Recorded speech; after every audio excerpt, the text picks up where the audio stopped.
मी रेहाना खान. जेव्हा आपण कॉम्पिटिटिव्ह एक्झामची तयारी करत असतो किंवा एखादी परीक्षा देत असतो त्यावेळेस आपल्या अभ्यासाबरोबर आपलं मनसुद्धा शांत असायला पाहिजे. आपण जो अभ्यास करत आहोत त्यातून आपल्याला आनंदही मिळायला पाहिजे. कारण जर आपण आनंदी असू, आपलं मन शांत असेल तर आपण व्यवस्थितपणे अभ्यास करू शकतो. शिवाय आपली ग्रास्पिंग पॉवर पण वाढते. पहा, तुम्ही अनुभव घेतला असेल की जेव्हा आपण फार चांगले आनंदी असतो तेव्हा एखादी गोष्ट जी आहे आपल्या भोवती घडत असते ती आपल्या लगेच लक्षात राहते. आपण दुःखी आहोत, आपण रडतो आहोत तर बाकीच्या गोष्टींकडे आपलं लक्ष जात नाही, कारण आपल्याकडेच लक्ष असतं सगळं. आपल्या दुःखाच्या कारणाभोवती लक्ष असतं आपलं. पण जेव्हा आपण आनंदी असतो तेव्हा सारं जग सुंदर वाटत असतं. We feel that everyone is happy around us. आपल्या भोवतीची प्रत्येक व्यक्ती आनंदी दिसत असते आपल्याला. अगदी छोट्या कारणांनी सुद्धा आपल्याला आनंद होत असतो. Means whenever our mind is so much happy and pleasant, we feel that every person in the world is happy, environment is happy, we can do anything. आपण काहीही करू शकतो. सो कॉम्पिटिटिव्ह एक्झाम देत असताना आपल्यासमोर एक गोल असतो. आपल्याला कुठली एक्झाम पास व्हायची असते. फॉर एक्झाम्पल लॉ CET आहे किंवा JMFC आहे किंवा UPSC आहे, MPSC आहे, वॉट एव्हर एक्झाम किंवा डे टू डे तुमच्या रेग्युलर ज्या एक्झाम्स आहेत त्यासुद्धा तुम्हाला क्रॅक करणं आवश्यक असतं आणि त्याच्यासाठी सुद्धा तुम्हाला अभ्यास करणं आवश्यक असतं. मग अभ्यास करता असताना काय होतं, आपण सारखं तीच पुस्तकं वाचून कधी कधी आपल्या डोक्यामध्ये येतं की whether I can crack this exam. मी ही परीक्षा देऊ शकतो का की नाही देऊ शकत, का बसतोय मी या एक्झामला, असे पण आपल्या मनात विचार येतात. किंवा आपण मग काय करतो तर आपण उगाच उदास होतो, बोर होतो. पण तुम्हाला माहिती आहे का, आपण प्रत्येक गोष्ट ही आनंद मिळवण्यासाठीच करत असतो. आपल्याला कुठल्याही आपण कधीच विचार करत नाही की मला ही गोष्ट केल्यामुळे दुःख प्राप्त व्हायला पाहिजे, असं नाही. What we think, I need happiness. मग आनंदी होण्यासाठी किंवा आनंद मिळवण्यासाठी फार वेगवेगळ्या गोष्टी किंवा फार मोठ्या गोष्टी करण्याची गरजच नाही आहे. फॉर एक्झाम्पल, तुम्ही जिथं आहात, तुम्ही अभ्यास करत आहात, तुमचे टेबल चेअर आहे तिथं बसून तुम्ही अभ्यास करत आहात आणि अभ्यास करता अचानक तुम्हाला वाटतं की ओ रमेश, हे पुस्तकं ना, माझं डोकं चालत नाही आहे, माझी ग्रास्पिंगच होत नाही आहे, माझ्या लक्षातच येत नाही आहे. मग अशा वेळेस काय करायचं आहे, तुम्ही साधी गोष्ट आहे, आता तुमचा थोड्या वेळासाठी त्यातून हॅपीनेस निघून गेलेला आहे, थोड्या वेळासाठी तुमचं मन बोर झालं आहे त्या गोष्टीमुळं. मग तुम्ही हॅपीनेस परत कसं आणणार आहात? So change your work. तुमचं जे काम आहे ते तुम्ही बदला. कसं बदलायचं तुमचं काम? उठून काय तुम्ही लगेच शेतात काम करायला जाणार नाही. मग तुम्ही तुमचं काम कसं बदला? तुमच्यासमोर वही असते, तुमच्यासमोर पेन असतो आणि मग तुम्ही तो पेन घ्यायचा आणि एक छोटंसं चित्र काढायचं. आपण काही चित्रकार वगैरे नाही आहे, पण एक छोटंसं चित्र ड्रॉ करायचं कुठलंही. मग ते बादलीचं असू दे, तुमच्या पेनचं असू दे, तुमच्या पेन्सिलचं असू दे, ग्लासचं असू दे, फुलाचं असू दे, फळाचं असू दे, कशाचं का होईना तुम्ही एक चित्र ड्रॉ करायचं. आणि त्याच्यासाठी अगदी कॅनव्हास पाहिजे अशी पण गरज नाही. तुमच्यासमोर जे पान आहे साधं, त्याच्यावर तुम्ही चित्र काढा. तुम्हाला जोपर्यंत मन होत नाही पुन्हा अभ्यास करण्याचा तोपर्यंत तुम्ही चित्र काढू शकता. आणि पहा, कामात बदल ही तुमच्या मेंदूची विश्रांती असते. आणि जेव्हा तुमचा मेंदू विश्रांती घेतो तेव्हा तुम्हाला नक्की परत जेव्हा तुम्ही पुस्तकांकडे वळता तेव्हा तुम्ही हॅपीली काम करू शकता, हॅपीली तुम्ही ते वाचू शकता आणि तुमची ग्रास्पिंगसुद्धा वाढते. ओके. किंवा मग पहा ना, आपण जिथं बसलो आहोत त्या ठिकाणून आपल्याला काही बगीचा दिसतो, एखादं झाड दिसतं. मग झाडांची पानं किती सुंदर रंगाची असतात. तुम्ही कधी निसर्गात फिरताना ऑब्झर्व केला असेल की हिरवाच रंग आहे, पण हिरव्याच रंगाच्या एवढ्या छटा आहेत निसर्गामध्ये.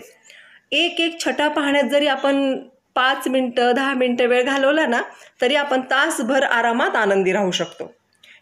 देर is no need to take any other efforts to become happy. Happy होण्यासाठी म्हणजे साधी गोष्टसुद्धा छान वाटते. म्हणजे साध्या गोष्टीतून सुद्धा आनंद मिळवू शकतो तुम्हाला. आणि तुम्ही आहात त्या ठिकाणी, त्यासाठी स्पेशली प्रवास करायला पाहिजे, डोंगरात जायला पाहिजे, पैसे खर्च करायला पाहिजे असं काही नाही. जिथं तुमचं गोल चालू आहे, जिथं तुम्ही अभ्यास करता आहात, त्या अभ्यासातून तुम्ही फार वेळ बाहेर फिरायला नाही जाऊ शकत. मग आहात त्या ठिकाणीच तुमच्या कामातला बदल, तुमच्या कामातले थोडेसे चेंजेस तुम्हाला हॅप्पी करतात आणि तुम्ही परत अभ्यासाला लागता आणि तुमची ग्रास्पिंग वाढते. मग आता समजा आनंदाचे प्रयोग करत राहायचे, छोटे आपल्याला जसे जमतील ते. प्रत्येकाच्या आनंदाच्या गोष्टी वेगवेगळ्या असतात. कधी कुणाला वाटेल चॉकलेट खाऊन आनंद मिळेल, कधी कुणाला थंडगार पाणी पिऊन सुद्धा आनंद मिळतो. Everything happens for its own good असा विचार करून आपण पाणी प्यायचं, छानसं आनंदी व्हायचं, चॉकलेट खायचं. प्रत्येक गोष्टीतून आनंद मिळवता आला पाहिजे. आणि तरच तुम्ही काय करू शकता, तुमच्या गोलपर्यंत पोहोचू शकता, तुमचं मन आनंदी राहू शकतं. एक प्रयोग करायला सांगते मी माझ्या मुलांना. जेव्हा मुलं येतात की मॅम आमचं अभ्यासात लक्ष लागत नाही आहे, आमचं कॉन्सन्ट्रेशन होत नाही आहे, तर काय उपाय करायचा. मग मी त्यांना सांगते, खूप साधा उपाय आहे. 7 थर्माकॉलचे ग्लास घ्यायचे आणि त्या 7 ग्लासवर सोमवार, मंगळवार, बुधवार, गुरुवार, शुक्रवार, शनिवार आणि रविवार अशी नावं टाकायची. नावं टाकल्यानंतर काय करायचं, त्यात थोडी थोडी माती भरायची आणि माती भरून पहिला जो ग्लास आहे तुमचा, ज्याला सोमवार नाव दिलं किंवा 1 नंबर 7 नंबर असं नाव दिलं, 1 नंबरच्या ग्लासमध्ये तुम्ही काय करायचं, तुमच्या आजूबाजूला गहू असतात, मोहरी असते किंवा धने असतात, जे आपले 7 दिवसाच्या आत उगवणारे असे कुठलेही वस्तू हे घ्यायचा आणि ते थोड्या अमाऊंटमध्ये म्हणजे अगदी काही दाणे पहिल्या ग्लासमध्ये पेरायचे. कधी, सोमवारी.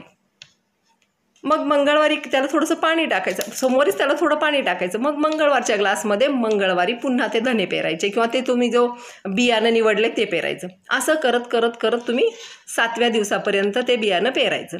ओके. मग तुम्ही अभ्यासाला तुमचा अभ्यास चालू ठेवायचा. त्याच्यामध्ये एक टाईम फिक्स करायचा. ज्यावेळेस तुम्हाला बोर उदास होईल ना, त्यावेळेस जायचं त्या ग्लासकडे आणि तिथं पेरायचं. त्याला काही वेळ फिक्स वगैरे काही नाही, टाईम फिक्स नाही. तिथं जायचं आणि ते पेरायचं आणि थोडं पाणी टाकायचं. असं तुम्ही दररोज त्या ग्लासेसमध्ये थोडं पाणी टाकून असं करत करत तुम्ही 7 दिवसाचे ते 7 ग्लास पेरून झालेले. जेव्हा तुम्ही 7व्या दिवशी त्या ग्लासमध्ये पेरायला जाता, म्हणजे शेवटच्या ग्लासमध्ये तुम्ही पेरणी करता आणि तुमचं लक्ष पहिल्या ग्लासकडे जातं, तेव्हा तिथं छोटे छोटे कोंब आलेले असतात झाडांचे. ओके, बारीक बारीक बारीक उगवले असतात कोंब. मग ते पाहून पण आपल्याला हॅपीनेस आहे. Happiness of creativity. We have done something creative work. आम्ही निसर्गामध्ये काहीतरी क्रिएटिव्ह काम केलेलं आहे, याचासुद्धा हॅपीनेस होतो आपल्याला. मग काय होतं की आपण त्याच्यामध्ये थोडंसं लक्ष द्यायला लागतो, हळूहळू आपलं लक्ष तिकडं जायला लागतं. अभ्यासातून कंटाळा आला की ते 7 ग्लासपैकी ज्याच्यातून उगवलेत त्याचे दाणे पाहिजे किंवा त्याच्यातली झाडं पाहिजे, त्याच्यातले थोडं पाणी टाकत राहायचं आणि पहा हळूहळू तुम्हाला सवय होती निसर्गाच्या सानिध्याची. 5 ते 10 मिनटं जर तुम्ही निसर्गामध्ये वेळ दिला, आणि अच्छा आपण काय खूप मोठे हार्वेस्टर नाही, आपण खूप मोठे फार्मर नाही किंवा आपण तिथं गहू पेरला तर त्याची कापणी करायला जाणार नाही, त्याच्यातून उगवलेले कोंब पाहण्यात सुद्धा आनंद आहे. मग तुम्ही काय म्हणाल, ते वेस्टेज होईल. कशाला वेस्टेज होतं ते कोंब काढून तुम्ही तुमच्या गार्डनमध्ये नेऊन ठेवू शकता किंवा तुम्ही पक्ष्यांना खाऊ घालू शकता, तुमच्या घरातल्या कोंबड्यांना खाऊ घालू शकता, एनिथिंग व्हॉट एव्हर यू. किंवा तुम्ही त्याचा ज्यूस काढून पिऊ शकता, ते पण एनर्जेटिकच आहे ना. सो तुम्ही तुमच्या हाताने एखादी क्रिएटिव्हिटी केली, त्या 7 दिवसातल्या 7 ग्लासेसमध्ये जे पेरलं ते उगवून आल्यानंतर जेव्हा तुम्ही पाहता, त्याच्यातून तुम्हाला निर्मितीचा आनंद मिळतो आणि मग तुमचं मन काय होतं, तर तुमचं मन आनंदी होतं. आणि जेव्हा तुमचं मन आनंदी होतं तेव्हा पुन्हा तुमची ग्रास्पिंग वाढलेली असते आणि जेव्हा ग्रास्पिंग वाढलेली असते, ग्रास्पिंग पॉवर इन्क्रीज होते, तेव्हा तुम्ही परत काय करता, तुम्ही अभ्यासाला लागता, तुम्ही पुन्हा गोलकडे अट्रॅक्ट होता आणि तुमची अभ्यासाची जी कॅपॅसिटी आहे ती ग्रो होते. ओके. सो अशा प्रकारे तुम्ही तुमचा आनंद निर्माण करायचा आणि अभ्यास करताना सुद्धा आनंदाने अभ्यास करायचा. जेव्हा तुमचं मन उदास, दुःखी असेल किंवा यू आर अनसॅटिस्फाईड, जेव्हा तुम्हाला समाधान वाटत नसेल, अशा वेळेस तुम्ही अभ्यास केला, कितीही केला, अगदी तासनतास 12-13 तास जरी बसून राहिलात तरी तुमच्या डोक्यामध्ये काहीही घुसणार नाही. पण जर आनंदाच्या क्षणी तुम्ही 2च तास जरी अभ्यास केला तरीसुद्धा तुमच्या मेंदूमध्ये ते जाईल व्यवस्थित, तुम्हाला अर्थ कळेल त्याचा. तुम्ही जे वाचता त्याचा अर्थ समजणं जेव्हा तुमच्या मेंदूमध्ये बंद होतं तेव्हा अभ्यास बंद करायचा आहे. उगाच लोक सांगतात म्हणून तो 12 तास अभ्यास करतो, तो 18 तास अभ्यास करतो, इट्स नॉट. इथं प्रत्येक व्यक्तीची अभ्यास करण्याची कॅपॅसिटी कशी आहे, वेगळी आहे. प्रत्येकाचा आनंद शोधण्याची कॅपॅसिटीसुद्धा वेगळी आहे. त्यामुळं जो काही अभ्यास करणार त्यातून आनंदाची निर्मिती करा. Happiness, find happiness. आणि जेव्हा तुम्ही स्वतः आनंदी असाल तेव्हा तुमच्या भोवतीचे वाईब्स पण आनंदी असतील, तुमच्या भोवतीचे लोक पण आनंदी असतील आणि तुमची ग्रास्पिंगसुद्धा वाढेल.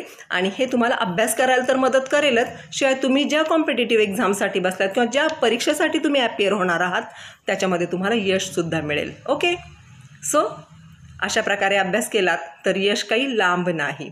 थँक्यू.